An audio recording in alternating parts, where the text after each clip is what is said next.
National Herald కేసులో కాంగ్రెస్ నాయకులు సోనియా గాంధీ మరియు రాహుల్ గాంధీలపై ఎన్ఫోర్స్మెంట్ డైరెక్టరేట్ అక్రమంగా దాఖలు చేసిన ఛార్జిషీటుపై సుప్రీంకోర్టు ధర్మాసనం విచారణను తిరస్కరించి న్యాయ వ్యవస్థపై నమ్మకం పెంచిందని జిల్లా కాంగ్రెస్ పార్టీ అధ్యక్షులు డాక్టర్ టీకే విశ్వేశ్వరరెడ్డి, నగర కాంగ్రెస్ అధ్యక్షులు బాలేపల్లి మురళీధర్లు హర్షం వ్యక్తం చేశారు.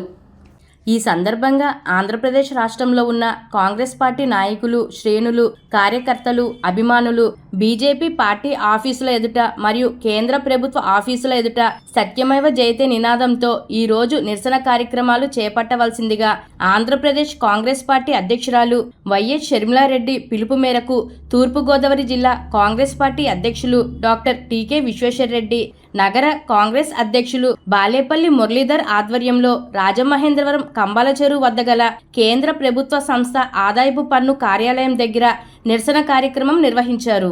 ఈ సందర్భంగా తూర్పుగోదావరి జిల్లా కాంగ్రెస్ పార్టీ అధ్యక్షుడు డాక్టర్ టీకే విశ్వేశ్వరరెడ్డి మాట్లాడుతూ, కేంద్రంలోని బీజేపీ ప్రభుత్వం కాంగ్రెస్ పార్టీలోని పెద్దలను భయపెట్టాలనే ఉద్దేశంతో కేంద్ర ప్రభుత్వ సంస్థలకు లేనిపోనివి చెప్పి సోనియా గాంధీ మీద, రాహుల్ గాంధీ మీద తప్పుడు కేసు అయినటువంటి నేషనల్ హెరాల్డ్ పత్రిక సంబంధించిన కేసు బనాయించారని, సుప్రీంకోర్టు వారు ఈ కేసులో ఏ విధమైన ఆధారాలు లేవని, సోనియా గాంధీని, రాహుల్ గాంధీని నిర్దోషులుగా తేల్చారని అన్నారు.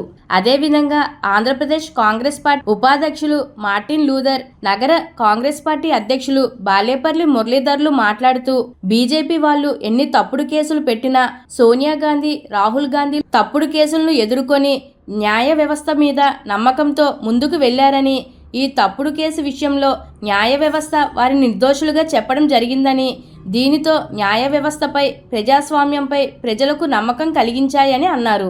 ఈ సందర్భంగా పలువురు కాంగ్రెస్ నాయకులు మాట్లాడుతూ సత్యమే గెలిచిందని అన్నారు. కాంగ్రెస్ నాయకులు, కార్యకర్తలు, అభిమానులు కాంగ్రెస్ జెండాలు చేతపుచ్చుకొని సత్యమేవ జయతే అని నినాదాలు చేస్తూ కేంద్రంలోని బీజేపీ ప్రభుత్వం చేస్తున్న కుట్రలను ఎండకట్టారు. ఈ కార్యక్రమంలో Martin Luther, K Lazar, P Satyanarayana, P Leelavathi, Bezawada Rangarao, Medavarapu Bhadrandora, Patnala Srinivas, Chinnam Muralikrishna, Nalla Veerraju, Saka Pullarao, Y Veerabhadrarao, doctor Rajasekhar, JT Ramarao, Kishore Kumar Jain, T Suribabu, Battina Chandrarao, Kovvuri Srinivasarao, Dosapati Satyaprasad, Paka Suresh, Ullisetti Satyanarayana, Chintada Venkateswararao, Congress party కార్యకర్తలు, అభిమానులు తదితరులు పాల్గొన్నారు.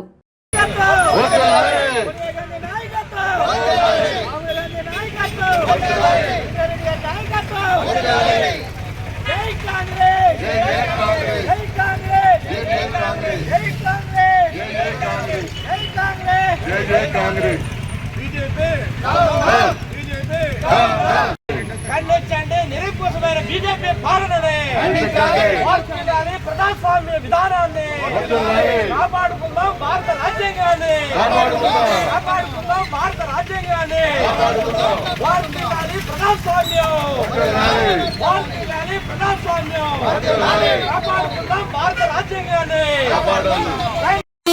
మరి రాహుల్ గాంధీకి పాపులారిటీ రావటం చూసి వారవలేక ఎట్టి పరిస్థితుల్లో అయినా సరే ఆ నేషనల్ హెరాల్డ్ అనేటువంటి ఈ పత్రిక రన్ చేస్తున్నటువంటి కాంగ్రెస్ పార్టీ యాజమాన్యాన్ని ఎలాగైనా బ్యాక్ చేయాలనే ఉద్దేశంతో మన నరేంద్ర మోడీ గారు ఎన్ఫోర్స్మెంట్ డైరెక్టర్ వాళ్ళ మీద ఆదేశాలు ఇచ్చి సోనియా గాంధీ, రాహుల్ గాంధీ గారు ఈ నేషనల్ హెరాల్డ్కి సంబంధించినటువంటి పేపర్కి సంబంధించిన ప్రాపర్టీస్ని దుర్వినియోగం చేశారని ఈడీ తోటి కేసులు పెట్టించడం జరిగింది. దాని తాలూకు ఛార్జ్ షీట్ సుప్రీంకోర్టులో పంపిస్తే సుప్రీంకోర్టు వాళ్ళు రిజెక్ట్ చేశారు. ఇది తప్పుడు కేసు, ఇలాంటి కేసులకి మరి సుప్రీంకోర్టు టేకప్ చేయదు అని చెప్పి ఏదైతే ఛార్జ్ షీట్ పంపించారో ఆ ఛార్జ్ షీట్ని రిజెక్ట్ చేయడం జరిగింది. ఇది చాలా అవమానకరం. ఎందుకంటే నరేంద్ర మోడీకి, అమిత్ షాకి కూడా ఇది చాలా అవమానకరం. వాళ్ళకి నిజంగా సిగ్గు, లజ్జ ఉంటే వాళ్ళ ప్రధానమంత్రికి, హోమ్ మినిస్టర్కి రాజీనామా చేయాలి. మనం ఒక కేసు కోర్టులో వేస్తే సుప్రీంకోర్టు ఆ కేసు రిజెక్ట్ చేస్తే అది మనకు తీరని అవమానం. మరి భారతదేశ ప్రధానమంత్రి హోంమంత్రికి ఏమన్న కేసు ఈ రకంగా సుప్రీంకోర్టు రిజెక్ట్ చేయడం అన్నది చాలా వాళ్ళకి అవమానం. నిజంగా నరేంద్ర మోడీ రిజైన్ చేయాలి. ఎందుకంటే నరేంద్ర మోడీ రిజైన్ చేయడు, అతనికి సిగ్గు అభిమానం ఉన్న వ్యక్తి కాదు. ఎందుకంటే 75 సంవత్సరాలు పూర్తయిన తర్వాత ఈ రాజకీయాల నుంచి విరమించాలని చెప్పి ఎల్కే అద్వానీని ఇంటికి పంపిస్తాడు. మురళీమనోహర్ జోషికి నీకు 75 అయిపోయి ఇంటికి వెళ్ళిపోని పంపిస్తాడు.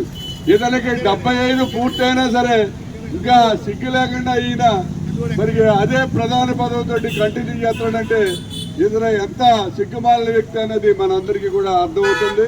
అలాగే ఈవేళ సోనియా గాంధీ కానీ రాహుల్ గాంధీ కానీ వాళ్ళు ఏదో ఈ నేషనల్ హెరాల్డ్ పేపర్లో ఏదో చేశారు, ఏదో కరప్షన్ చేశారని చెప్తాడు.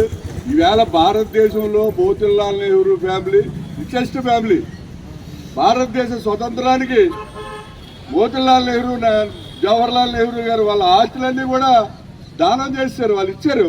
అటువంటి కుటుంబానికి చెందిన వ్యక్తుల మీద మరి నరేంద్ర మోడీ గారు ఈ రకమైన ఆరోపణలు చేయడం అనేది అసలు ఆయనకి సిగ్గుందా అని చెప్పి మేము ప్రశ్నిస్తున్నాం. నేషనల్ హెరాల్డ్ అనే ఒక పత్రికకు సంబంధించి అందులో ఏవో అవకతవకలు జరిగాయని, అవినీతి జరిగిందని మా నాయకురాలైనటువంటి సోనియా గాంధీ గారి పైన, అలాగే మా నాయకుడైనటువంటి రాహుల్ గాంధీ గారి పైన, మరియు ఆ సంస్థకు చెందిన మరికొంత పైన ఈ బీజేపీ ప్రభుత్వ ప్రేరణతో ఈడీ కేసు పెట్టడం జరిగింది. ఈ బీజేపీ వాళ్ళు ప్రతి విషయంలో కూడా ప్రభుత్వాన్ని ఎవరైతే విమర్శిస్తున్నారో, వారి చేసే తప్పులను ఎవరైతే బయటపెడుతున్నారో వారిని భయపెట్టాలని, వారిని ఇబ్బంది పెట్టాలని ఇన్కమ్ ట్యాక్స్ని కానీ ఈడీని కానీ ప్రేరేపించి వారిపై అక్రమ కేసులు పెడుతూ ఉన్నారు. అందులో భాగంగానే మా సోనియమ్మ మీద కానీ మా రాహుల్ గాంధీ గారి మీద కానీ ఈడీ ఈ కేసు పెట్టడం జరిగింది. అయితే ఈ కేసుకి సంబంధించి ఏ రకమైన ఆధారాలు లేవు, కేసు ఫైల్ చేయడం కనీసం ఎఫ్ఐఆర్ కూడా లేదు అని చెప్పి సుప్రీంకోర్టు ఈ కేసుని తీసివేయటం జరిగింది. ఇది పాలకపక్షమైనటువంటి బీజేపీకి ఎంత చంప పెట్టో తెలుసా? సత్యం జయిస్తుంది. మా నాయకులు క్లీన్ చిట్తో ఇవాళ బయటకు వచ్చారు. నేను చెప్పేది ఏంటంటే బీజేపీ నాయకులకి, అయ్యా ఆలోచన చేయండి, తప్పుడు కేసులు ఎప్పుడు కూడా నిలబడవు. దానికి ఉదాహరణ ఈరోజు ఈ తీర్పు, రాబో రోజుల్లో కూడా మీరు గ్రహించుకోండి. కాశ్మీర్ నుంచి కన్యాకుమారి కూడా భారత కాంగ్రెస్ పార్టీని లేకుండా చేయాలనే కోరిక ఈ బీజేపీ వాళ్ళకి. ఇవాళ భారతదేశంలో ఎక్కడికి వెళ్ళినా జాతి ఉద్యమంలో ఫ్యామిలీలు ఎంతోమంది ఆశలు దారాలు పేడాలు దారిపోతే ఈవేళ స్వతంత్రం మనకు వచ్చింది. స్వతంత్రం వచ్చిన రాజ్యాంగం ప్రకారంగా కాకుండా వీళ్ళు సొంతంగా ఒక మతాన్ని పెట్టుకొని, ఓ క్షత్రియాన్ని పెట్టుకొని, ఆ నాళ్ళు పెట్టుకుని ఏళ్ళు పెట్టుకొని రావుడని, కృష్ణుడని, అర్జునుడని ఏదో రకంగా చేసి ఆఖరికి డైరెక్ట్గా ఎక్కడికి వెళ్ళారంటే సూర్యచంద్రుల దగ్గర సోనియా గాంధీను రాహుల్ గాంధీ దగ్గరికి వెళ్ళారు.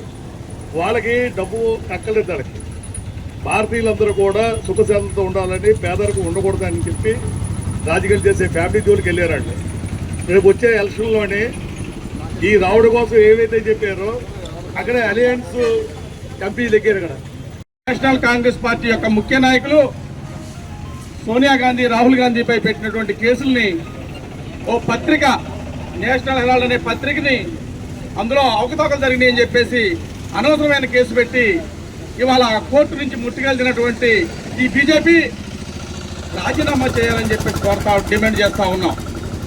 ఈ రోజున దేశంలో ఒక రాముండం, మరో ఒక దైవాన్ని అడ్డు పెట్టుకొని హిందూ మత తత్వంతో లౌకికవాదాన్ని దెబ్బతీసి దేశాన్ని బీజేపీ మయం చేయాలని చెప్పేసి ఈ రోజున పట్టుదలతో మన కాంగ్రెస్ యొక్క ముఖ్య నాయకులు ఈ దేశానికి స్వతంత్రం తీసుకొచ్చి తన సొంత డబ్బు ఖర్చు పెట్టి స్వతంత్ర ఉద్యమానికి, అలాంటి నాయకుల్ని ఇవాళ ఒక రకమైన వాళ్ళని బ్యాడ్ చేసి తద్వారా లబ్ధి పొంది బీజేపీ మొత్తం ఈ దేశాన్ని వ్యాప్తం చెందాలని చెప్పేసి రాముడిని, సీతని అడ్డు పెట్టుకున్న చేస్తున్న రాజకీయాలకు ఇవాళ సిగ్గుచేటు. ఒక మతాన్ని, ఒక కులాన్ని అడ్డుపెట్టుకొని నువ్వు రాజకీయం చేయాల్సినటువంటి ఈ బీజేపీ రాజీనామా చేయాలని డిమాండ్ చేస్తా ఉన్నాం. దేశవ్యాప్తంగా కాంగ్రెస్ పార్టీ మీద బీజేపీ నాయకులు అమానుషంగా, అన్యాయంగా, ఉక్రోషంగా మాకుపడి ఏడుస్తా ఉన్నారు. నేషనల్ హెరాల్డ్ పత్రిక కాంగ్రెస్ పార్టీకి సంబంధించింది.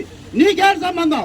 ఇవాళ ఎన్ఫోర్స్మెంట్ డైరెక్టరేట్, మీరు ఈడీ కానీ సిబిఐ కానీ అనేక కేసులు మీకు పెండింగ్ లో ఉన్నాయి. మనీ లాండరింగ్ కేసులు ఉన్నాయి, ఎన్ఫోర్స్మెంట్ అనేక అవకతవకలు ఉన్నాయి, అనేక సమస్యలు మీకు కొట్లుగా ఉంటే ఒక్క కేసులో చార్జ్ షీట్ లేదు, ఎఫ్ఐఆర్ లేదు. కానీ రాహుల్ గాంధీ గారి మీద, సోనియా గాంధీ గారి మీద కాంగ్రెస్ పార్టీ పని ఏడుస్తా ఉన్నారు. నిన్న కాక మొన్న ఢిల్లీలో రామ్లీలా మైదానంలో ఓట్ షేరింగ్ సంబంధించి అద్భుతమైన మా ర్యాలీ, బహిరంగ సభ విజయవంతమవుతా ఉంది. ఎందుకు మాకుబడి మీరు ఏడుస్తా ఉన్నారు? నేను ఇంకొక మాట కూడా చెప్తున్నాను, రాజమండ్రిలో కూడా అలాంటి సన్యాసులు కొంతమంది ఉన్నారు. ఈ రోజు కాంగ్రెస్ పతనం అయిపోయింది అన్నారు. కాంగ్రెస్ పతనం అవ్వలేదు, కాంగ్రెస్ విజయం సాధించింది. ఎట్టకేలకు మనమే విజయం సాధించాం. ఇటువంటి ఎన్ని చేసినా కూడా బీజేపీ ప్రభుత్వమని ఏది కూడా ఏమి చేయలేకపోయారు. కాంగ్రెస్ ప్రభుత్వం ఎప్పటికీ కూడా చిరస్థాయిగా 56 సంవత్సరాలు పాలించింది, ఇంకా పాలిస్తుంది, ఇంకా ముందుకు వస్తుంది. మళ్ళీ త్వరలోనే మన ప్రభుత్వం సెంట్రల్లో వచ్చి రాజకీయంగా ఎంతో ఎదుగుదలతో ప్రజలందరినీ కూడా రక్షించాలి. కాబట్టి ప్రజలందరూ కూడా తెలుసుకుని కాంగ్రెస్ పార్టీకి ఎన్నుండి